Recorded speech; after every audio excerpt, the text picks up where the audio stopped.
Bonjour à toutes et à tous, ici votre reporter Malek Ben Rached au lycée français du Caire en 5e.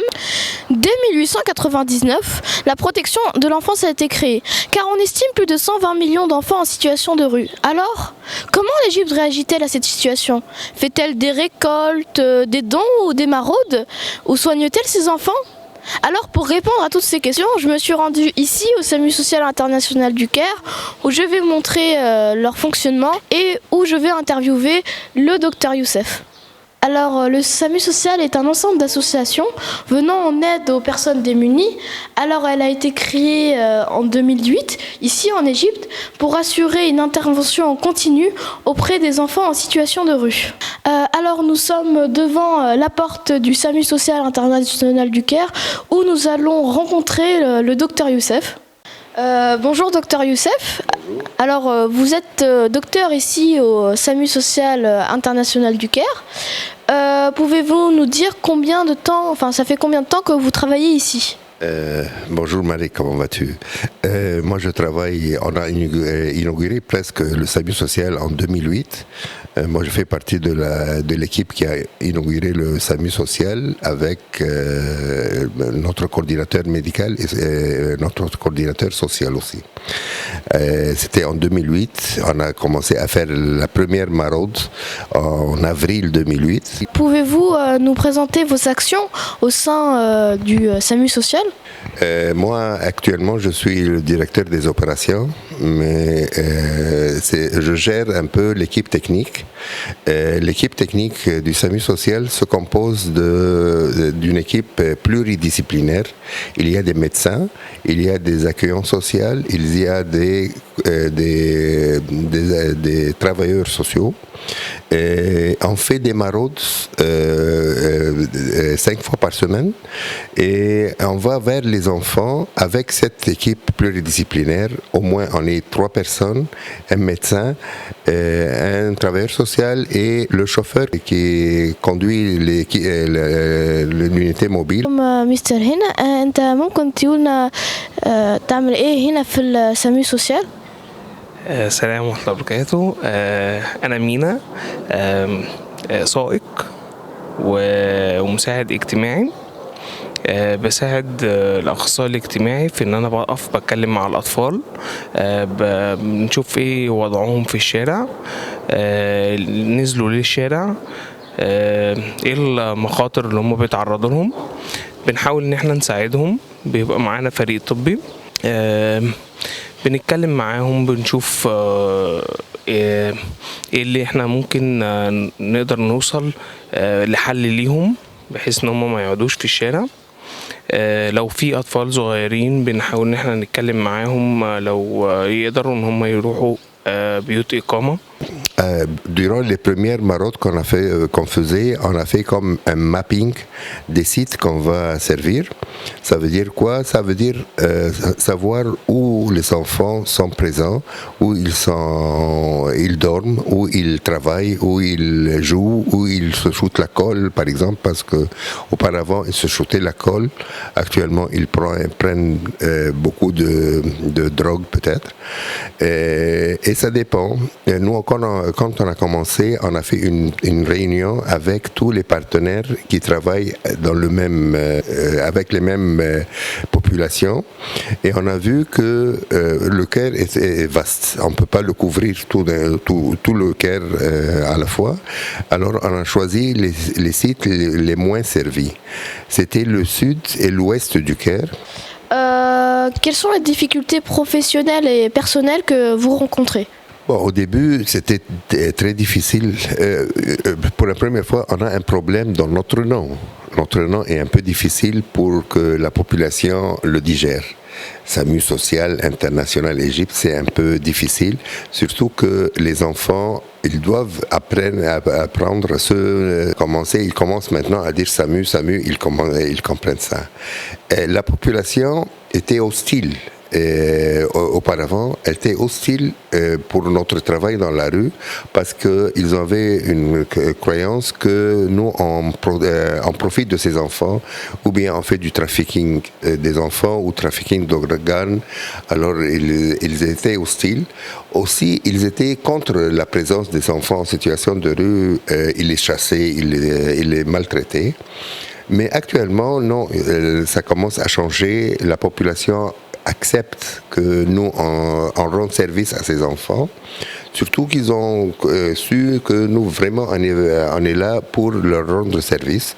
C'est pas pour les encourager à rester dans la rue, mais au moins pour qu'ils vivent d'une façon humaine dans la rue, parce qu'ils ont un droit d'être comme des citoyens pour vivre correctement dans la rue. C'est tout un processus pour travailler avec eux. On doit avoir vraiment la patience et vraiment sentir le besoin d'agir avec ces enfants. Ils ont vraiment le droit d'être bien servis. Alors, on sait que vous soignez les enfants, mais est-ce qu'il y a un suivi après pour ces enfants ? Toujours, le point de départ, c'est les consultations médicales. Ce qui attire les enfants, surtout les nouveaux rentrants dans la rue, c'est les consultations médicales. Ces enfants n'ont pas la notion de sentir leur corps. Même il y a des enfants qui détestent leur corps. Alors nous, on essaye qu'ils gagnent confiance en eux-mêmes et qu'ils protègent leur corps. Par des soins. Nous, la présence de médecins aussi dans l'unité mobile traite à peu près 90% des cas qu'on peut croiser. السلام عليكم مستر هاني ممكن تقولنا تعمل ايه هنا في السامي سوسيال؟ طيب انا دكتور هاني، انا المنسق الطبي في سامو سوسيال. احنا في سامو سوسيال بنكشف، بننزل للاولاد في نايت راوندز او جولات ليليه، واثناء الجولات الليليه دي لو في اي حد تعبان، حد عنده مشكله، حد مجروح، احنا بنكشف عليه، بنغير له، بنديله علاج، وبنقدر نتابع الحالات بعد كده. بننزل لها تاني لو هي مستدعيه غيار تاني فبننزل لها تاني. Ces cas sont des blessures, des infections cutanées, des infections respiratoires, des gastroentérites. Mais surtout, ils ont besoin d'un adulte qui parle avec eux. Alors, quand on fait la consultation, on la fait à deux, avec l'assistante sociale aussi, pour commencer à faire une interview avec l'enfant, pour savoir comment il a atterri dans la rue, pourquoi, c'est quoi la cause de sa présence dans la rue. Après tout ce parcours, on a vu qu'il y a beaucoup de causes qui font que l'enfant descende dans la rue. Il y a de la violence intrafamiliale qui est très répandue, surtout parmi ces populations. Des violences physiques et même sexuelles. Autre chose, c'est la pauvreté. Ils viennent de familles très pauvres qui ont besoin de revenus. Alors ils sortent dans la rue pour apporter de l'argent à leur famille. Il y a des ruptures familiales à titre élevé. Et puis, quand le papa et la maman se divorcent, ils se remarient, les deux se remarient. Alors l'enfant va être dans la rue. Il n'est pas accepté ni par le beau-père ni par la belle-mère. Alors il reste dans la rue. Aussi, il laisse l'école, il quitte l'école parce que parfois l'école est un peu rentable et est un peu coûteuse pour ces familles qui sont vulnérables, ils sont pauvres aussi. Il y a quelque chose, un constat qu'on a fait, que quand l'enfant laisse sa famille, sa place est occupée. Il n'y a plus de place pour lui dans cette famille. Alors, quand il retourne, c'est pas le même enfant qui a quitté depuis 2-3 ans. Il a changé de physionomie, de comportement, de tout. Et même la famille n'est pas préparée à l'accueillir. Tu vas me demander peut-être c'est quoi la différence entre le centre d'accueil et le centre d'hébergement. Le centre d'accueil, c'est un centre qui ouvre toute la matinée, depuis 9h par exemple jusqu'à 17h. Ils accueillent les enfants pour qu'ils se douchent, ils changent de vêtements, ils dorment, parce que la majorité, ils ne savent pas dormir la nuit à cause de problèmes d'agression dans la rue, ou bien de vol ou de viol, les deux. Ils commencent à comprendre qu'il y a une discipline à gérer. Ils doivent aussi savoir le temps, la notion du temps, parce qu'eux, ils perdent la notion du temps aussi dans la rue. Ils ne savent pas c'est quel jour, c'est quelle nuit. À force de joindre le jour et la nuit sans dormir, ils commencent à se perdre. Ils ne savent pas le repère de temps, ils ne l'ont pas. Et aussi le repère de l'endroit. Alors après, quand on a vu que c'est pas complet ce qu'on fait dans la rue seulement, alors on a commencé à faire des journées sportives pour eux. Ou bien on a commencé à recruter des personnels professionnels qui font des activités avec les enfants, soit dans la rue ou bien dans les centres partenaires. Et pour les centres d'accueil aussi, il y a par exemple des activités comme la mime, comme la danse contemporaine, comme le théâtre. Alors ils suivent des ateliers comme ça, et ça a commencé à donner des bons résultats avec les enfants. Alors, quelle satisfaction morale vous rapportent toutes ces rencontres ? Je ne vais pas te cacher, mais vraiment au début, on ne sentait pas qu'il y a quelque chose de concret qu'on donne à ses enfants. Alors nous, quand on était un peu déprimés pour qu'on ne sentait pas qu'il y a des résultats, alors ils nous disaient, est-ce que ces enfants vous attendent ? On a dit oui, ils nous attendent. Alors ça, c'est un résultat. Alors, pour continuer notre interview, on s'est rendu ici devant... Ça, c'est l'unité mobile du SAMU social. Bon, comme vous voyez, c'est une fourgonnette, on l'appelle une fourgonnette, qui est confectionnée comme une clinique mobile. Et voilà, ça c'est la table de consultation, ça c'est la pharmacie, et ça c'est l'endroit où on met pour les activités. Ça c'est une trousse d'urgence pour aller vers les enfants s'ils ne peuvent pas bouger dans le site. Bon, et puis il y a des tabourets aussi pour faire des groupes. On commence on s'assoit, même quand le soir il y a des phares et on peut s'asseoir pour faire comme des groupes, ou bien les enfants où ils peuvent faire des activités ludiques, dessiner, colorier, faire de la pâte à modeler. Les enfants, comme ils commencent quand ils sont nouveaux avec nous, bon, nous on prend leurs paroles d'une façon précise, on accepte ce qu'ils disent. Et malgré qu'ils ont peut-être un peu peur de nous quand ils sont nouveaux. Alors ils peuvent tricher leur nom et ils ne disent pas vraiment toute la vérité dans leur vie, dans leur parcours. Mais au fur et à mesure qu'on fait des contacts avec eux, ils commencent à se corriger.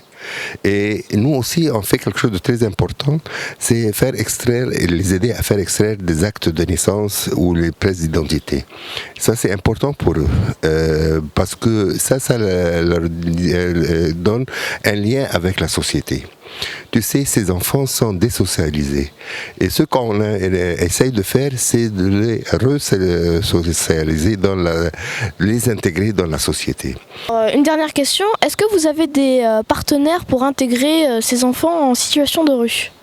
Bon, on a des partenaires techniques, comme on dit, qui travaillent dans le field, comme par exemple des centres d'hébergement de Banati pour les filles, des centres d'hébergement pour les garçons en Al-Masri, et des centres aussi gouvernementaux pour filles et pour garçons. Et ça, ça complète notre activité. Les bailleurs, ça c'est autre chose. Ça, on fait on écrit des projets pour avoir des fonds et on a le bailleur principal, c'est le AFD, il y a l'Union européenne, il y a Sawiris Foundation, il y a Total Energy il y a Carrefour, il y a surtout c'est des primes françaises qui nous aident. Ok Malek, aujourd'hui, il y a une opportunité pour toi de joindre un peu l'équipe des enfants en situation de rue qui font le sport du foot avec notre partenaire qui s'appelle Tausila. Et le foot, c'est seulement pas pour l'apprendre du foot, non, mais c'est apprendre leur vie sociale, comment intégrer entre eux, comment être.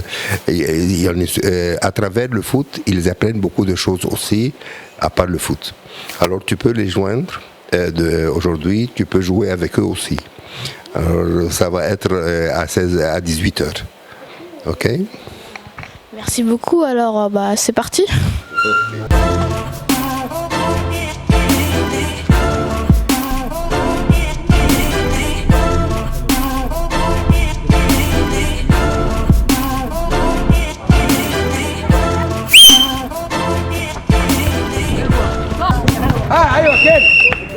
بلعب كورة مع كابتن جورج كابتن فؤاد وكابتن سمديه. الدنيا حلوة هنا.